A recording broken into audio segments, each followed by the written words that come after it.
Welcome to the Vegan Family Kitchen podcast. I am thrilled today to have a special guest from the absolute other side of Canada, well, almost the other end, Dr. Jules Cormier, who's with me today. Hi, Dr. Jules.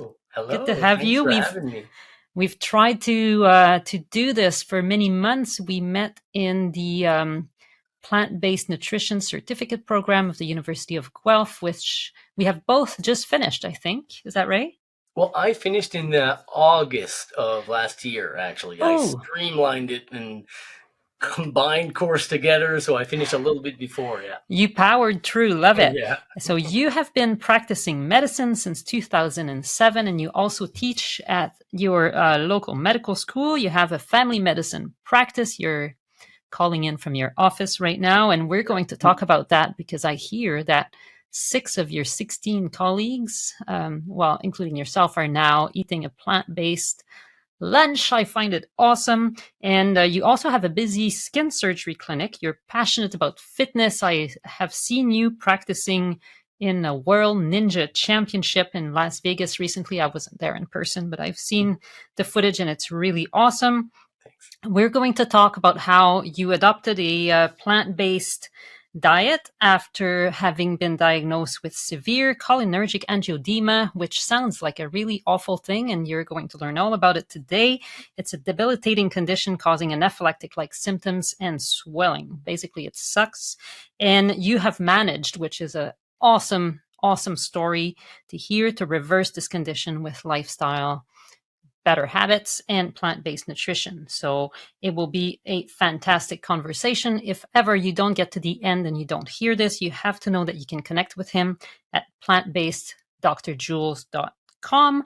The address is going to be at the bottom of the podcast and everywhere you can listen to this. And you can connect with a lot of his content there. And there I hear there's a course coming up and maybe even a podcast. So you're not going to want to miss this. Phew. All right. Yeah, This thank you so is much. it's awesome to have you today. So I'd like to start by just asking you about your story and how this all came together for you. Well, my story started after my fourth episode of cholinergic angioedema. That's basically a condition where my face, eyes, throat, mouth, everything kind of swells up, almost like the same type of reaction you would have in anaphylaxis, so a reaction similar to people who are allergic to seafood or peanuts and consume them. The cholinergic part means that it's triggered by changes in temperature or pressure. My episodes always happened during exercise. So my fourth episode really made me reflect because it put me in a hospital. Was my most severe episode yet. And I was a doctor at the time, so I knew exactly what was going on, recognized the symptoms. They were not going away with my medication and my puffers and my antihistamines. So after having the scare of my life at the hospital, clearly I survived. I am still here and thriving. But it put me on a path of reflecting about my health in general, because I did at the time consider myself to be a healthy eater. I was super active. Really, the tables turned when I had my first daughter, Zara, in 2012. I was already reflecting, but then my daughter got diagnosed with asthma and had hives. And her first asthma attack kind of changed everything for me. And I'll rewind maybe a good 6 months because before she had her asthma attack, she actually got diagnosed with a milk protein allergy. So blood in her stools, diaper rash, hives. Basically, we saw a dietitian that suggested that maybe her symptoms of asthma and eczema and all the other conditions she had, which were pretty much identical to her father, may be associated with dairy. So that put us on a path of starting to kind of reduce the amount of dairy in our diets.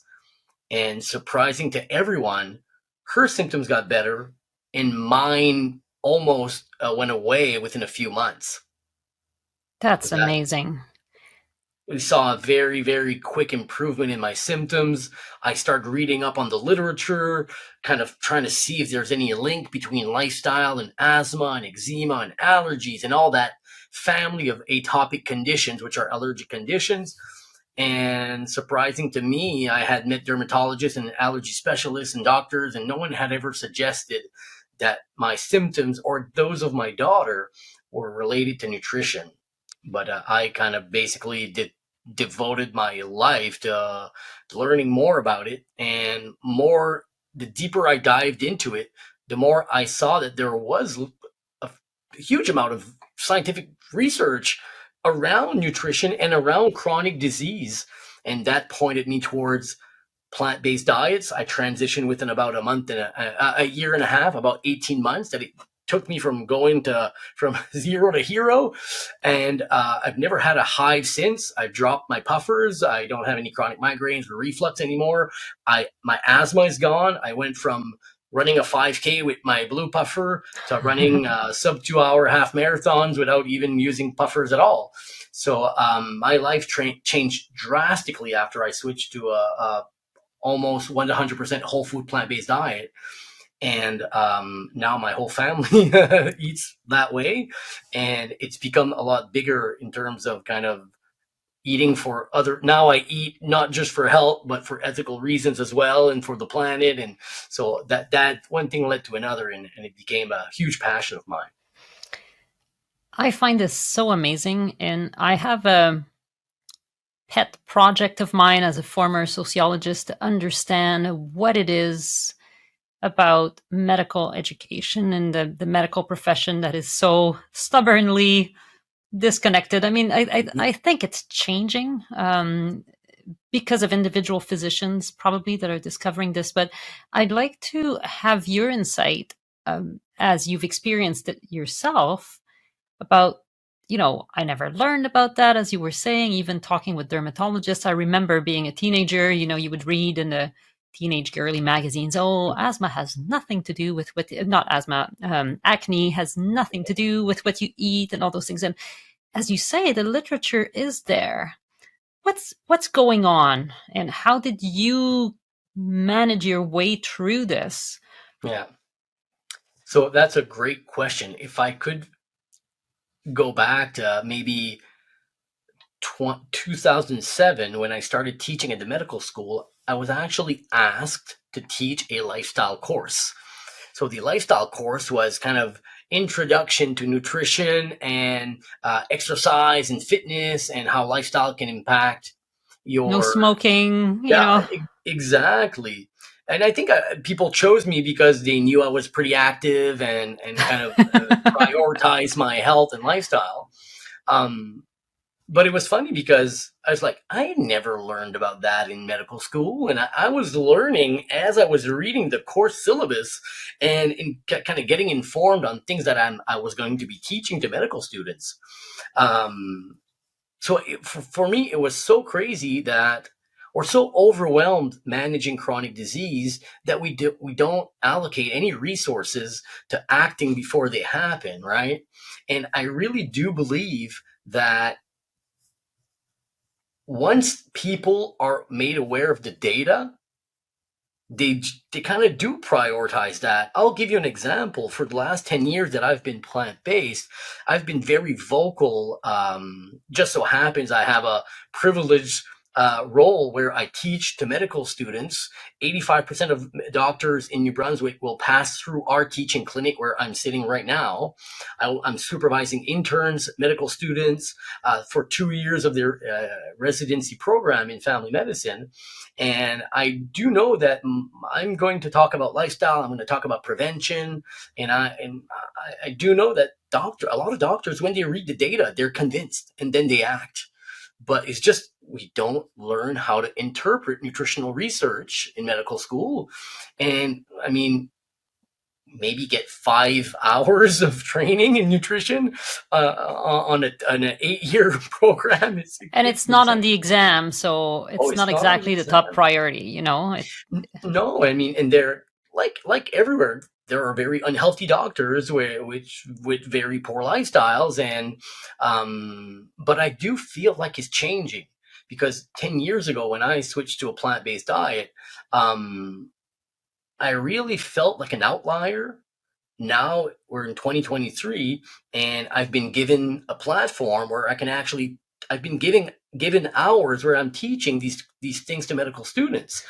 So the staff and the admin, people are open to talking about it, but it's all about how we approach it, right? Because you have to walk on eggshells at the beginning, because if people think you want to convince them to go full plant or vegan for ethical reasons, people shy away from that, right?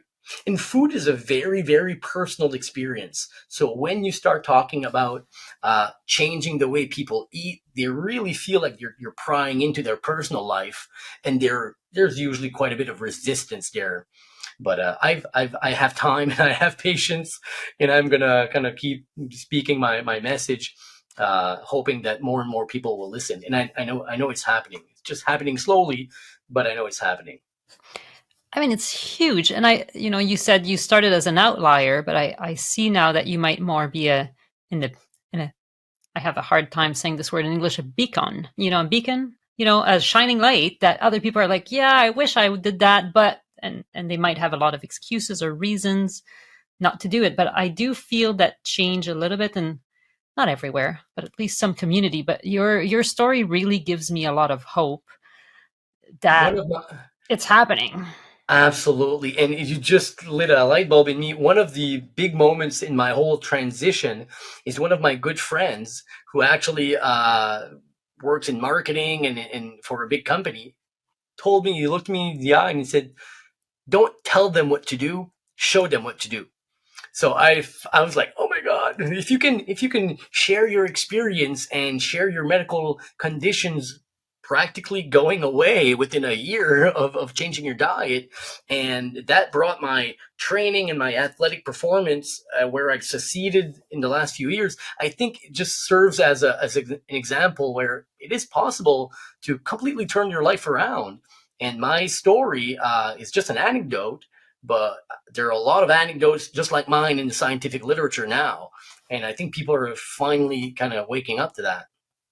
That's fantastic. We'll go back to your athletic endeavors in just a moment, but I'd like to learn more about how you work with your patients in the clinic, what kind of work you do, and how you weave your knowledge and personal experience of lifestyle medicine into that. Well, I have a few days per week where I'm doing skin surgery, so a lumps and bumps clinic. So that's not where I typically dive deep into a lifestyle medicine. But the other 3 days of my week, seeing patients in the clinic and teaching interns. Obviously, I'm seeing chronic diseases daily, diabetes, cholesterol, hypertension, people who smoke, people who are obese.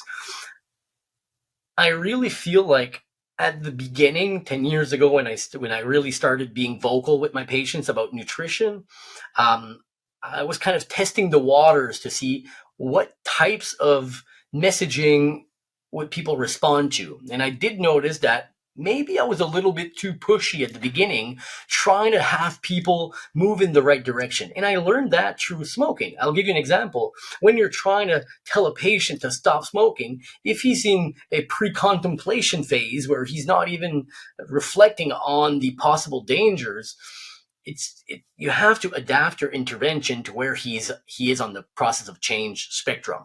And I just applied that knowledge to nutrition, right? And for a lot of people, is choosing the behavior change that will create the less friction with their lives. Because when people you talk to them about changing their diet, it affects their social life. It affects their outings at the restaurant this weekend. What about cake during my birthday? They see nutrition changing as losing a lot of things instead of gaining health, right? So I think the most important thing is small swaps. Now I'm like, oh, what's your typical breakfast? Well, I eat two toast with butter, with a glass of milk. Well, would you consider brown bread and white whole wheat bread instead of white bread? And well, that was easy. Yeah, I made the change. They come in a few months after, once or twice a week. Could you maybe add some oatmeal instead of bacon and eggs every day. So it just starts slowly, and people build confidence, and then they kind of build up slowly. But I'll be honest, a lot of people, still, I'd say 75% of people are not contemplating change, and they're not really open to changing. So I just kind of keep the door open. I send them to my website. There's a lot of resources there, and I could never devote that much time in talking about lifestyle when I'm seeing a patient every 15 minutes. I mean, well, that's the sad part about being a family doctor. We have so much to evaluate in putting out the fires that we don't have time preventing them from starting, right? Is there a way that you're able to work with people who might be more, yeah, okay, hey, doctor, I've seen that you're eating this way, and do you think it would help for me? What do you do in those cases? Well, the fun part is that over the last decade, my social media presence has grown considerably locally in my small community. So a lot of people who come to me already many of my patients already follow me online, either on my Instagram or my Facebook, or they've been off my website, or they've seen my podcast, or so. I find that now a lot of people are bringing it up by themselves. I'm not the one trying to convince them to change. They're already here, kind of already triaged for me. I'm ready. Can you give me some tips? That's where I thrive, when people are ready to move ahead. You're ready to pounce. I'll skip my lunch break to be able to talk to these patients, right? And the fun part is now is like, I'll send them to my website. I'll give you an example. Someone came unwilling to change. I say, well, if ever you're curious, and he didn't want to change, but he didn't want to take medication, right? So I was like, well, if you really want to avoid medication, go read this article I posted on my blog about low cholesterol. But that's not me telling you to go plant-based. That's me just saying, go visit my website. He'll kind of window shop on my website look around and see, oh, wow, World Championships. Oh, wow, I can reduce my cholesterol by 30% with food. Oh my God, there's something here for cancer. I have a friend that have cancer, right? So I think that just bringing these people to the website typically will create a certain type of openness. And I do think that you have to practice what you preach, right? I try to lead by example, and I think that people see what I've done with my own health. And the patients that I've had them for 15 years. There is a confidence there in a relationship that's been built. So I do think that my tips and tricks, my patients do take them seriously. I think what you've lit a light bulb for me when you say don't want to take meds. I think it's a very powerful moment for a lot of people when they get told, well, whatever, your blood pressure's high, or you've got indicators of diabetes that are, starting to show up. So the next step will be meds. And I think for a lot of people, that's kind of the line in the sand that they don't want to go over. And I think, if you asked me many years ago, I don't know if you've heard my story before, but the thing that happened to me was I was a bike commuter, and somebody told me in some online forum, well, if you're fueling your bike riding with steaks, you might as well be driving a Hummer.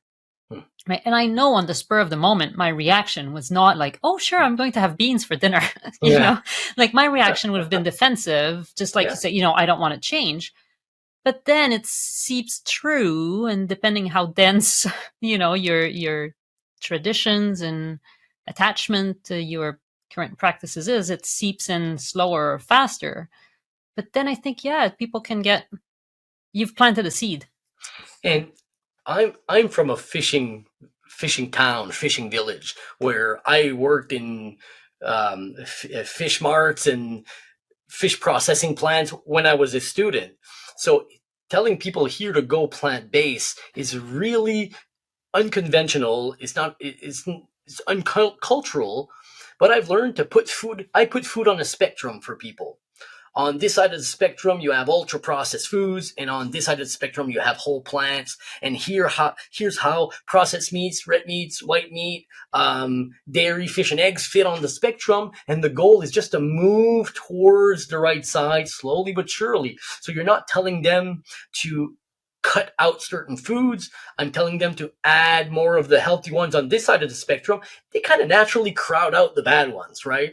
And I think that then people understand that they have control over what they add, as long as foods are on the right side of the spectrum. Whereas if I'm telling them what to cut or what to remove, there's a little of that reaction. People get defensive, right?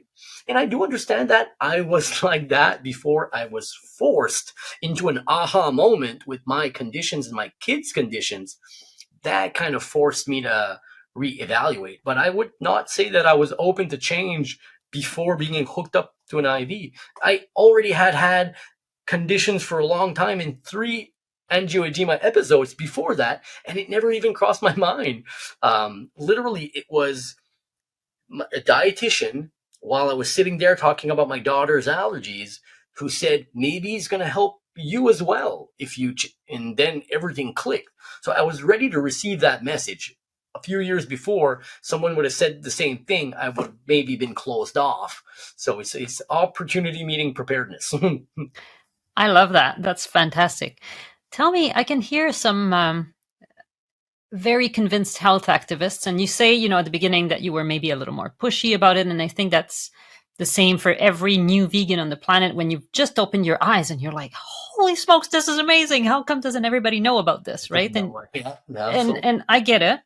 And I can hear a voice like that on even just the health side of it, not the ethical aspect, saying, well, what's it going to change if the guy is using whole grain bread instead of white bread? Is that really enough, that little nudge, to make a difference? What would you say to them? I'd say health will compound positively or negatively, just like money will.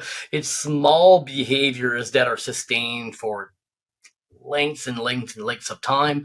And when you look at the studies and the actual literature, the benefits are dose dependent. Just having a few grams of fiber per day more reduces your risks. So it's not you have to make it to 75 or 85% of your calories from plants. Otherwise, it's not worth it. Right? It is really in terms of increasing or increasing health or reducing disease risk.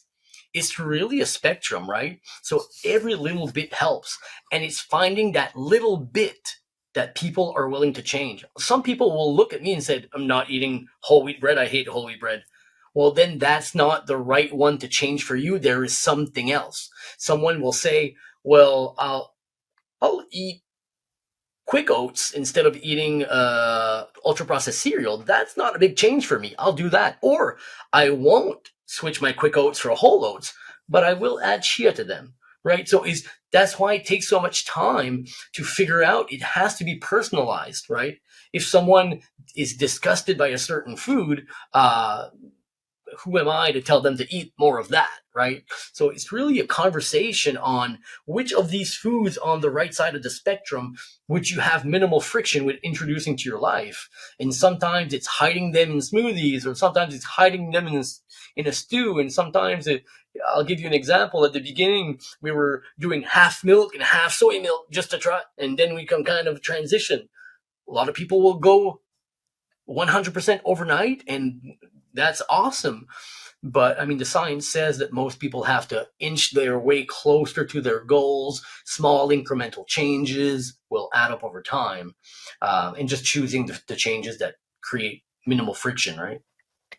What do you think are the barriers that people meet, other than we've just said, tradition and stuff like that? And what are your best tips to get over them if they come to you and they're trying, but they're having resistance in various kinds? What are the tips for them? The barriers can be physical, psychological. I'll start by just, people will tell me often, I talk about longevity foods and the type of foods that you should be introducing to your diet, and legumes and whole grains. And one of the first questions or first comments I get is, "Oh, I get bloated when I have that." Right? I don't feel well. I can't digest chickpeas. Not knowing that dysbiosis, which is kind of an unbalanced microbiome, is likely the cause of you not eating chickpeas. Every every type of plant has its own fiber, and if you don't have the bacteria in your gut to digest that fiber, it's going to be tough to digest. But it takes a very, very motivated person to say, I'm going to start by eating an eighth of a cup of chickpeas and increasing every week. You have to be very motivated if you really want at the end of your journey to digest chickpeas. So very often there's not really an answer for that. When some say, I don't like legumes, or I don't feel well when I digest them, it comes back to starting very low, going very slow. The other thing that people get as a psychological barrier is they perceive the friction that it will cause with their life. I'm not going to be able to do this, do that, go there. In vacation is hard, or during the weekend. I tend to say, well, you can control your environment when you're not at the restaurant, when you're with your friends. And it starts with one meal a week. Start by using meals that you already consume and you love, and veganize them. So I always give the examples that apply to me. Shepherd's pie for my kids started with beef and potatoes and switched over to lentils. But there was a process in the gray zone where there was a mix of both. Our stir fries had steak. They didn't go from steak to beans. They went from steak to a little bit of beans to more beans and less steak, and then transitioned that way. So I think that people have to try to veganize meals that they already eat. Online recipes are infinitely available. And just kind of making sure that your food landscape doesn't change drastically, because that'll definitely create friction.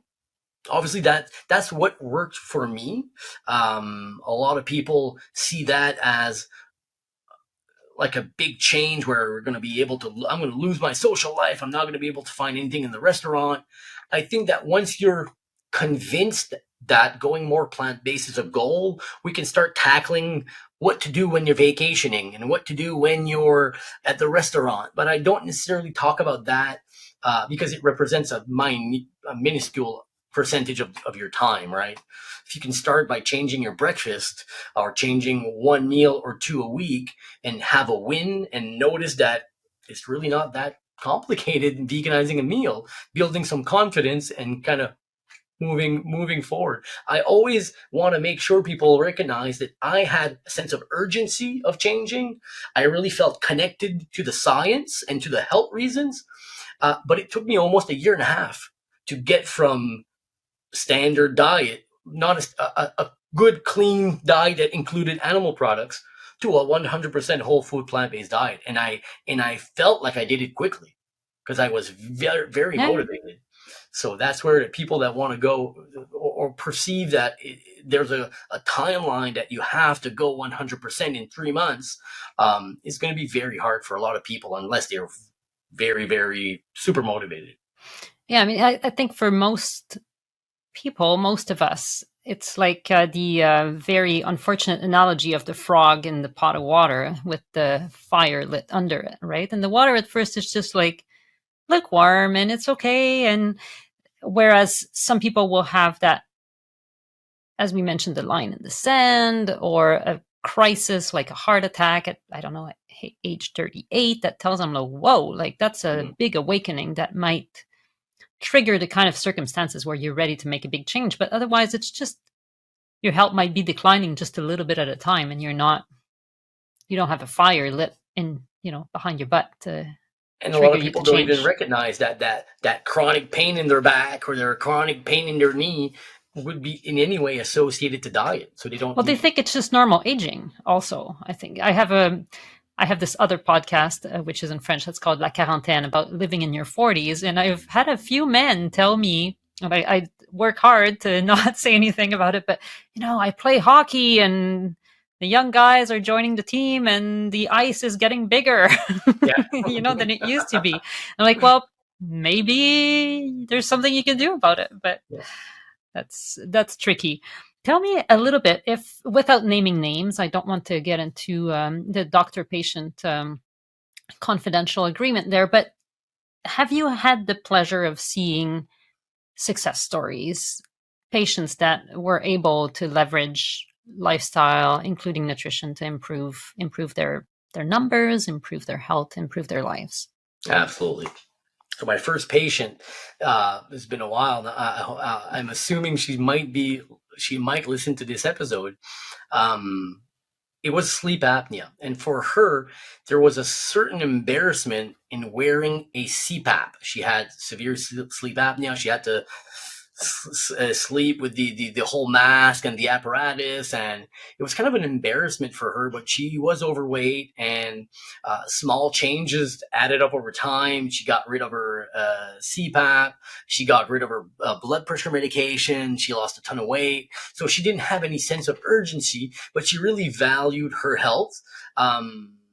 I have a patient that had alopecia. So alopecia, basically loss of hair, in spots, In a hives. male or a female? In a male, lost his eyebrows, had hives, had asthma, had reflux. And he's like, he heard my story. And he's like, I have the same conditions as you did. He went plant-based. He did it super quick. He's one of my most motivated patients, where I know that when I was going to tell him how to do it, he was going to do it like that. And exactly what happened, everything got better. I mean, we're talking about a patient that I was bombarding with prednisone, which is a steroid to treat his asthma. And it's not a nice drug to take, just for people who don't know. It's not a drug that improves your health, other than attacking the symptoms. Long term, it puts out the fire, but kind of you have sparks on other conditions that get worse. Your blood sugar gets worse, your cholesterol gets worse, you have other issues. So I mean, and now I'd say within the last 10 years, I've probably have at least a good 20 to 25 solid success stories of people going from like reversing conditions and or at least reducing medication. I mean, I'm not trying to convince everyone that everyone's going to have a story like mine, where I'm going to get rid of my 16 pills and my puffers and my creams and my nasal sprays and all my medication. But most people will at least reduce the dosages of their pills, if not the number of their pills. And obviously, where your disease is in terms of chronicity and severity will determine if you're able to reverse it. If you already have had 2 strokes and a heart attack, well, I mean, you're not going to reverse blockages likely at that point. But people that intervene very quickly with lifestyle intervention, they can have very impressive outcomes. Tell me a little bit about your colleagues. We were talking before we started recording about the fact that now 6 of your colleagues want to have, a plant-based meal when you eat from outside. How is that working out in your clinic, in your environment with your peers? So when we did the plant-based certification with Guelph University, Dr. Babin, which is another doctor that I work with here, she was my supervisor when I was an intern. She was there on the course as well. So she's been plant-based for a long time. She's a runner, a long-distance runner. And pretty much like me, she read the data and just got convinced where the science was pointing and made a pretty drastic change. And so it was me and her, I'd say the first 2 in the clinic. And we have a wide demographic here in terms of people that are close to retirement and young doctors that are just starting. And I'd say there's a lot of open-mindedness in the younger generation. It's really impressive where we're ordering plant-based meals for like our how you say that? We have like conference staff meeting kind of thing. Meetings, meetings is the word I was looking for. At the lunchtime, and I used to just kind of bring my own lunch from home, so not to bother everyone with ordering or having catering from another specific restaurant. Yesterday we had a meeting, and I mean, it was rice, it was beans, it was guacamole, it was salsa. It was not your chicken breast or hamburger or pizza like we did before. And now, I mean, we have 6 people that are ordering plant-based meals and eating plant-based meals, most of their meals, almost 90+% of the time. Now we're talking about 6 doctors that are going to be having medical students, having patients, and that's the trickle-down effect that it will have long-term. People trust the information of their doctors in general. So if your doctor says eat whole wheat instead of white bread, or try to reduce your intake of red meat, for a lot of people, they do take that seriously. Not saying they're going to go vegan, saying that they're maybe going to choose a stepping stone food like a Beyond Meat burger instead of a beef burger, or at some point eat more fish, dairy, and eggs instead of red meat. So I know that it's having an impact, and I know for sure that there's open-mindedness in the younger generation. They're more kind of in tune with the climate, and so with the animal cruelty part of it. Whereas I personally started for health, but in not long after that, I really connected with the other causes as well, right? So try to stay in my lane. I'm a doctor. I'm trained in nutrition and family medicine. I talk about health. I don't talk about ethics too much, because you don't know which patient. We don't have enough time to evaluate which patients cares about that. But I'd say the younger interns and medical students, they're really open-minded to all of that, and the vegan movement has grown exponentially since I started. So everybody who's interested in lifestyle medicine and in the context of family practice might find a good place to start in New Brunswick at your Yeah, clinic. I'm absolutely. officially advertising it here. Let's shift gears a little bit. I want to talk about your athletic pursuits. I love what you're doing. You're doing parkour. You're doing, I guess it's part of the same thing, ninja. Mhm. Ninja sports? Is that what it's Yeah. called? Tell me about all that and how it intersects with the rest of your life. Yeah, so I mean, if I rewind back to my early childhood, I'm the kid who was doing splits and cartwheels and flips off the deck in a snowbank, and so kind of these type of movement patterns always been a part of me. I played mostly sports all my life, competitive badminton and basketball, and my episodes of cholinergic angioedema actually happened during basketball matches. Um, but I was always active. I have a gym at home and I work out pretty much every day. And when I got the cholinergic angioedema, that really impacted my ability to work out because I had hives daily. Every time I worked out, I had hives, What a pain. even with medication, right? So it's always itchy. And so after my kind of my plant-based journey had already happened, about in 2018, my older brother said, "Hey, Jules, did you see? It's called American Ninja Warrior. It's a show on television that plays on NBC. I think it's right down your alley. To have a look at that." So started watching the show, and I was like, "Oh my goodness!" I was already a member at our local rock climbing gym, so I was doing that, running, playing multiple sports, and I was like, "Oh, it would be so much fun to have that sport around." Now, don't forget, I'm from New Brunswick, a really remote area where the closest gyms are in Montreal and the surrounding areas. So that's about 1,000 kilometers away, or 600 miles, a 10-hour drive from where I live. Then I hear in 2019 that there's a Quebec Ninja League, or Ligue Ninja Quebec, that's opening up 7 gyms. There's going to be a circuit. There's going to be a season where everyone's going to compete at all the local gyms and have a final. And I'm like, oh my goodness.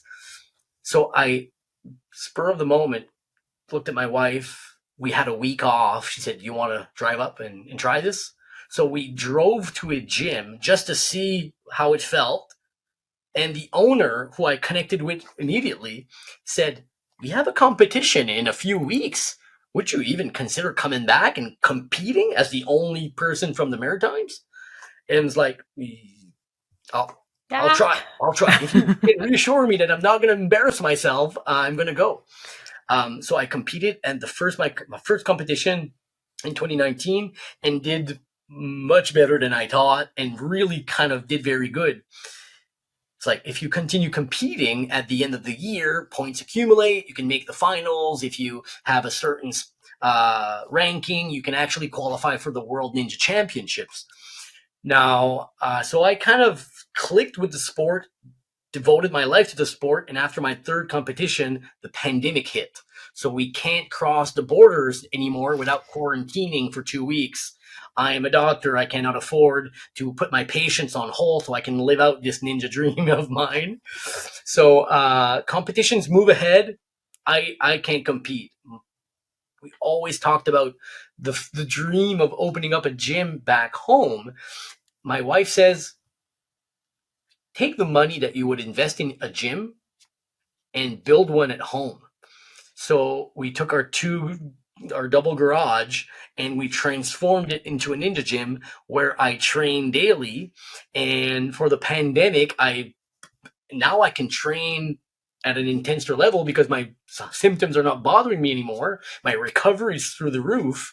And in last year, I managed to qualify for the World Ninja Championships in Las Vegas, where I competed as a 41-year-old plant-based athlete. And it was the most amazing culmination. And for me, it was not just about competing. It was about competing without medication, without asthma, without the fear of having hives or ending up in a hospital, or not even. I didn't even bring my EpiPen with me. That's as confident as I was, maybe a little too confident. Anyways, my wife would say. But I competed there, did great, and hopefully we'll compete. We'll qualify again. I have a competition in Montreal in 2 weeks, where I'm going to try to qualify again for the World Ninja Championships that are in Orlando this July. So it's been a big part of my life, competing now and training. I train over an hour per night, almost every night, even on Saturdays, because I love it and I enjoy the way it makes me feel. And my life revolves around plant-based teaching plant-based nutrition and training for the world championships. As a plant-based athlete, did you find were you the lone plant-based athlete there? Did you find some companions at the I did tofu not table? find any companions, and I'm pretty vocal about being plant-based, well, online and in general. So I'm sure that if there were another vegan or plant-based athlete, they would have found me. But no, we're pretty rare, I've heard. That's uh I don't want to say surprising, but I would have expected more because it's not exactly like it's not a mainstream sport. Do you find there a like a cult of the meat protein in there or something, or it's just not on the radar? No, I no, and if I'd look around, maybe I'd find more people that are plant based, but I can't say I have. Um, They're in the closet still. yeah, exactly. That's so interesting. So maybe I don't know, maybe the next time there will be more if there's got to be maybe a network of ninja athletes. Is so just for people who haven't seen this before, what is it? What does Well, it look yeah, like? so What does great it what do you point. That's do? a great. I assumed everyone would know, but that's true. It's really a misunderstood sport, and the fact that it's called American Ninja Warrior makes it sound a little childish, and then the sport, I think, or I feel, loses a little bit of its credibility. It's pretty much an obstacle course racing sport. There's running, there's balance, there's climbing, there's pulling and pushing, but basically it's a glorified obstacle course. And I'll give you an example for the American Ninja Warrior course, which is the one that you see on TV. I think in 15 seasons, I think it's the 14th or 15th season this year. There's about 4 people that have ever completed it. I think not even 4. So it's a very very hard course. When I'm done that. These trainings or these competitions, I mean, my pulse is at a maximum heart rate of 180. I can't run fast enough to bring my pulse that high. Literally, it's the most excruciating, painful, physical ordeal that I've ever been through in terms of sports. And you push yourself to your very limits for about 10 minutes. It's not a huge run, but it will suck the life out of you. And you do that for fun, just to specify. I do that for fun. I do that for fun. Yeah, people say. I mean, I don't think anyone who ran a marathon would say I'm addicted to running, and everyone else says, "How can you be addicted to something that's that's not fun like that?" But I think any athlete that's competed with a room or an arena full of people with the most adrenaline that you've ever felt, just kind of gets hooked on that feeling for sure. That is so awesome. I wish you the best for the No, next thank you. qualifiers. I trust that maybe you'll be the top World Ninja Warrior competitor in your 50s too. What's the age? Do you feel like you're a little bit older than most in there? Well, my first few Not to years. say you're old, but No, no, no, no. My first few years of competing was in the 16 to 39 category. That's a very wide. I mean, don't forget that I'm a father who works with two kids, and a lot of yeah, yeah. people who are on the podiums are gym owners or they're coaches at their gym, and they're training in massive 10,000 square foot buildings with Full the time, pretty yeah, much. yeah, pretty much. And I'm working in my garage when I can. Um, Basically, now that I'm in the masters category, which is 39 and over, I feel like I'm really with the people that I'm supposed to be competing with, because I mean I'm much heavier than a 16-year-old, and I'm much more easily fatigued than a 16-year-old. So at least right now, when I went to the World Championships, I competed in the Masters category, which is I was competing against people my age, my fitness level, and really felt like I was with my people. I don't want to say this out loud, but I will. Maybe it's not a great thing if too many of them go plant based because it will enhance the competition too Yeah, much. So, yeah. Let's keep it between us. yes, exactly. Let's be careful with that. Which brings me to ask you, because exercise obviously is a really important aspect of lifestyle to enhance our health. There's benefits in all sorts of ways, including stress management, other than just like the purely physical aspects. And there's diet that we've talked about more, and making better nutritional choices. This is an impossible question for you. If you had to choose just one, not so much for your life, but as advice for people in terms of where to start, what to put their energy on, because most people don't exercise or don't have a very active lifestyle and also don't eat great, right? So if you have to start with one of those two, where would you start and why? Well, just so happens about a few weeks ago, I actually posted a blog exactly on this subject. It was nutrition versus exercise, and which one kind of impacts longevity the most. So I'll give you just the basic gist of it. If you're looking at someone who goes from 4 or 5 servings of ultra processed foods per day and it reduces it to one, you have a 62% improvement in mortality. Just to put numbers there, okay? I'm not talking about going from a standard American diet to a whole food plant-based diet, but just reducing the amount of ultra processed foods is the best bang for your buck, and that's about a 60% reduction in mortality. If you're taking someone who is at low levels of activity and you compare them to an elite athlete in terms of, and you use VO2 max, which is a marker of cardiorespiratory fitness, the difference in mortality between the lowest VO2 max and the highest is 500%. If you look at the low level of VO2 max and the next category, which is just below average, there's about a 90% difference. So just going from being sedentary to getting off the couch and walking 2 to 3 times per week, maybe 20 minutes, improves mortality much more than reducing ultra processed foods. Now, there's never been a study against going standard American diet to whole food plant based in 100 people and looking at that and their mortality rates. There's never going to be made. But I'd say when you're looking at the impacts of nutrition versus exercise for weight loss, nutrition will always win. There's no doubt there. But for longevity, exercise seems to be a bigger lever to pull. Now, that being said, exercise means simply moving your body 20 minutes a few times a week. I'm not saying join the gym, but people sometimes they think that if they don't have time to do a 45-minute workout, they're not going to do it at all. Whereas your main benefit and the biggest bang for your buck on the chart of how your longevity improves is you'll see your biggest bang from your buck just going from doing nothing to doing something. You do not need to be an elite athlete in terms of improvement of mortality or longevity. You simply need to do 20 minutes a few times per week. And if you're going to change one thing in your nutrition, going plant-based, right on, all power to you. I want everyone to be at that side of the spectrum. But just going from ultra-processed foods to less ultra-processed foods is the biggest bang for your buck in terms of longevity benefits. And when people start to exercise and they feel some benefits from it, I would bet that it's a bit of a virtuous circle that might start and bring in more interest in better eating. Do you see that?